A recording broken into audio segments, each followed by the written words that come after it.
Alright, this is exactly doing my number 6, which is the conclusion of Precious, and I'm going to try to round up everything up as fast as I can, so I might trip over my words and that sort of thing, but basically I'm going to just do a reader's condensed version of all the other videos and everything I've said, and just say, why would you put this movie on a pedestal? Yes, it's interesting to know. It's a fact of reality. And yes, it's a movie that should be watched to open up some people's eyes to wake up, because it's got themes of reality, but it's not 100% reality. You know what I mean? So, let's kind of dive into this. Hopefully I can do this in one video. But let's break down what Precious is. So, fat, dark-skinned, illiterate, bullied, abused, and on welfare, Clarice Precious Jones is pregnant for the second time with her father's child. Precious had her first child at the age of 12, which is named Little Mongo, short for Mongoloid. Plus, the child has Down syndrome. Her father continually raped her since the age of 5. Her mother's no help at all, calling her overweight, beating her at will, and satisfying her own bizarre sexual needs from her daughter.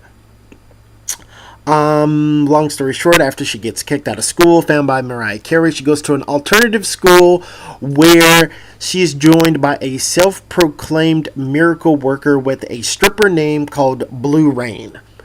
Under her tutelage, she begins the joys of writing and, uncovers suppressed feelings.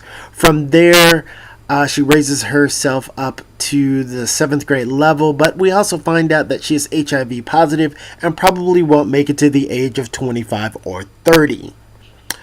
That is Precious. Yeah, in a nutshell, that's the character.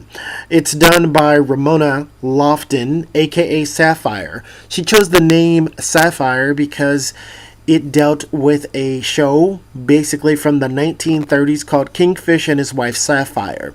The reason why she chose this name is because Sapphire was loud-talking, abrasive, overbearing, bossing, controlling, and most importantly, emasculating. She's the writer of Push and the movie Precious. Lee Daniels. He is a gay filmmaker who made Monsters Ball, Shadowboxer, and The Woodsman.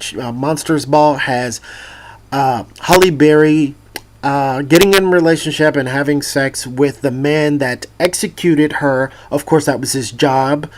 Not that he did it intentionally, but he killed her husband, and now he's with her. Shadowboxer has Cuba Gooding Jr. having sex with his half-mother, who's also white and about 65, 66 years old. The Woodsman shows Kevin Bacon as a pedophile. Okay. Then you've got Tyler Perry, a man who dresses up in drag as a character called Medea, who is loud-talking, overbearing, bossy, and emasculates men.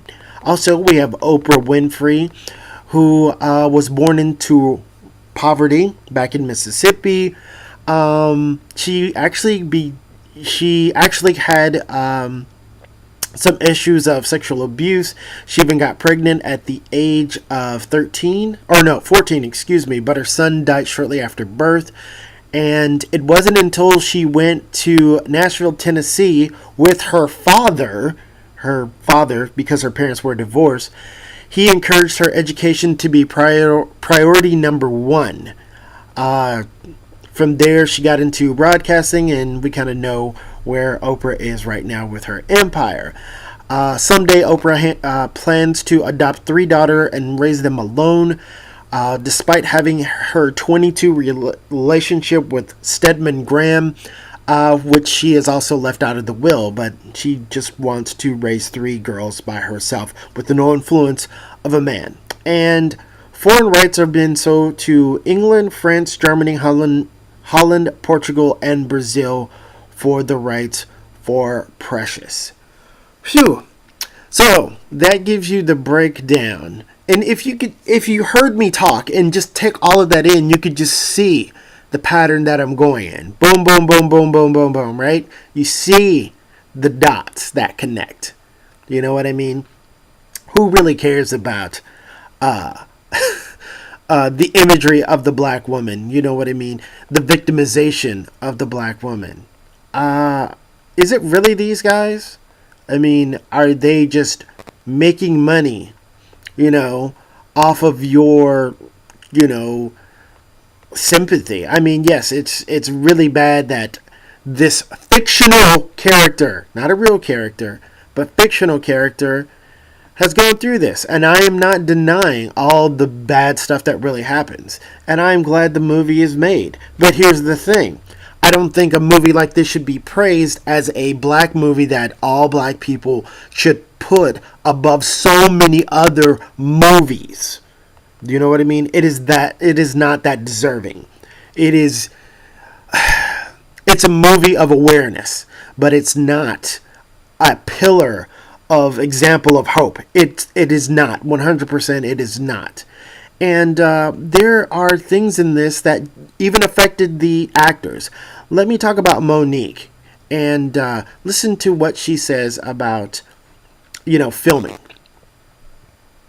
There are some scenes in this movie that I had to walk away from. Like that's too much. That's too much. But to hear Mr. Daniels say, "You gave me exactly what I needed." But when he says cut, it's like, okay, pull me up out of the mirror. I need to come up out of her right now.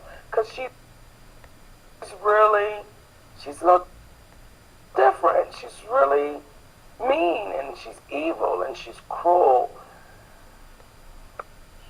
See?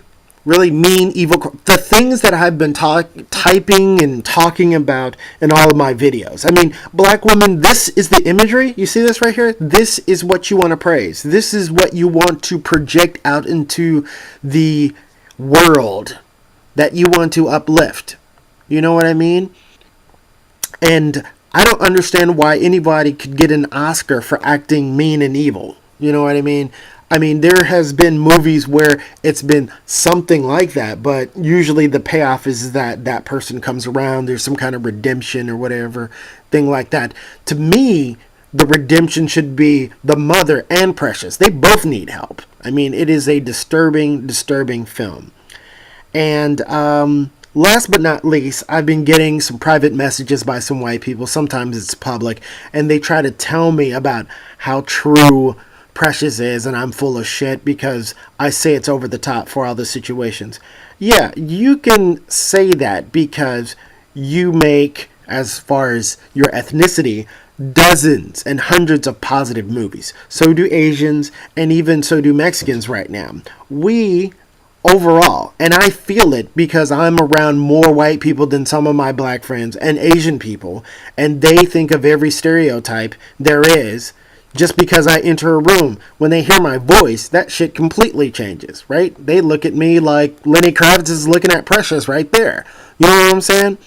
So, yes, this feeds onto an ongoing stereotype. Then we wonder why people think black people are stereotypes. Because you fucking approve it by putting it on a pedestal. It's like this endless, vicious cycle. And I really can't take it. I mean, this is the only movie that I've had, a black movie, believe it or not, that I've had so much hatred for. I mean, everything else, I've kind of just said, it's all right. But I am so passionately disgusted by Precious. And the next one will probably be the white Precious. So if there was going to be a white Precious, it would be something like this. So, this is exactly wrapping up the conclusion of my hatred for Precious and the hatred for its elevation over so many other, even true life stories that are equal to this. But, yeah, sends the wrong message. Anyway, look out for the white version of Precious starring Gollum right here. And, Will I stand for that? Nah, no, I won't. I'll let that one pass. Anyway, exactly. I'm out. Peace.